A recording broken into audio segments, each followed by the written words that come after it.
আসসালামু আলাইকুম রহমতুল্লাহ।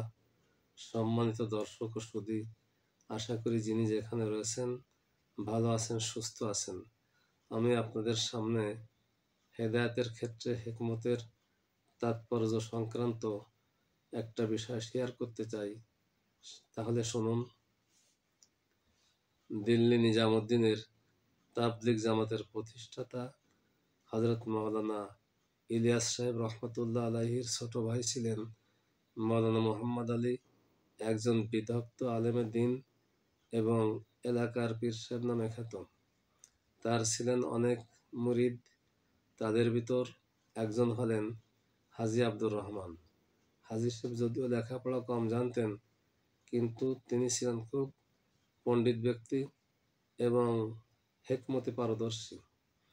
তিনি অল্প কথা দ্বারা মানুষকে বশীভূত করতে সক্ষম হতেন এবং তার হাতে অনেক অমুসলিম ইসলাম ধর্ম গ্রহণ করেছে।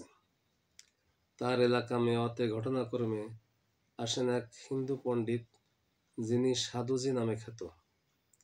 সাধুজির আগমনের সংবাদ পেয়ে হাজী সাহেব দ্রুত ছুটে আসেন তার কাছে এবং অনেকক্ষণ কথাবার্তা বলতে থাকেন। তখন পণ্ডিতজি হাজী সাহেবের আগমনের কারণ জিজ্ঞেস করেন। তখন হাজী সাহেব বললেন, আমি তো আপনার সাথে সৌজন্য সাক্ষাতের জন্য এসেছি। তো অনেকক্ষণ কথাবার্তা চলতে থাকে। হাজী সাহেব বলেন, আচ্ছা পণ্ডিতজি, আপনি এত পাণ্ডিত্য কিভাবে অর্জন করলেন, একটু জানতে ইচ্ছা হয়। তখন পণ্ডিতজি বলেন, আসলে আমার ভিতর কি বা পাণ্ডিত্য রয়েছে, আর যা কিছু দেখতে পাচ্ছেন সেটা হলো আমার মালিকের দান। তো যা হোক, আবার কথাবার্তা শুরু হয়। আবারও হাজী সাহেব বলেন, আপনি তো আসলে অত্যন্ত বিচক্ষণ ব্যক্তি, অনেক মাহাত্ম্য এবং পণ্ডিত্য আপনার ভিতর বিরাজমান। তো আসলে এই পণ্ডিত্য আপনি কিভাবে লাভ করতে সক্ষম হলেন? তখন পণ্ডিতজি বললেন, আসলে আমার একটা নীতি আছে, সেটা হলো আমার মন বা নফস যেটা চায় আমি তার বিরোধিতা করি। এবার হাজী সাহেব কথার মোড় ঘুরিয়ে দিলেন এবং তিনি মনে মনে এমনটাই চাচ্ছিলেন। যা হোক, অনেকক্ষণ কথাবার্তা হলো। এরপর হাজী সাহেব আবার বললেন, আচ্ছা পণ্ডিতজি, আপনার মন বা নফসকে এখন ইসলাম কবুল করতে চায়? তখন পণ্ডিতজি বললেন, না, সেটা কখনই না।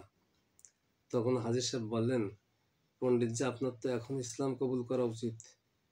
আপনি তো একটু আগেই বললেন যে আমার নফস বা মন যেটা চায় আমি তার উল্টা করি। এখন যদি ইসলাম কবুল না করেন তাহলে সেটা হবে আপনার নীতির লঙ্ঘন। এই কথার দ্বারা হাজী সাহেব বিপাকে পড়ে গেলেন। তিনি কথার মারপ্যাচ থেকে বের হয়ে আসতে পারলেন না।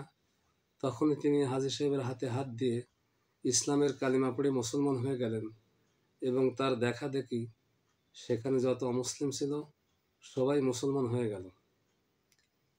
তো সম্মানিত দর্শক ও সুধী, এই ঘটনার ভিতর রয়েছে আমাদের জন্য অনেক শিক্ষার বিষয়।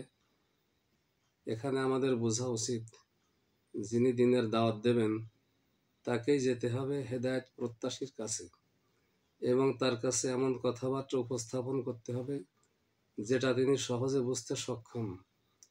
আলোচ্য ঘটনার সাধুজি হিন্দু মানুষ, কোরআন হাদিসের কথা তার বোধগম্য হবে না, তাই সেখানে প্রয়োজন ছিল হিকমতের। আর হাজী সাহেব সেটাই অ্যাপ্লাই করলেন। মূলত কারণ হলো হেদায়েতের জন্য আল্লাহ পাকের তৌফিক অবশ্যই দরকার। যার এই তৌফিক হবে মূলত তিনি হেদায়েত লাভ করতে সক্ষম হবেন। তো আল্লাহ রব্বুল আলমিনের কাছে দোয়া করি, তিনি যেন সবাইকে পরিপূর্ণ হেদায়েত দান করেন এবং যারা অমুসলিম রয়েছেন তাদের গলাতেও যেন তিনি হেদায়েতের মালা পরিয়ে দেন। আমিন।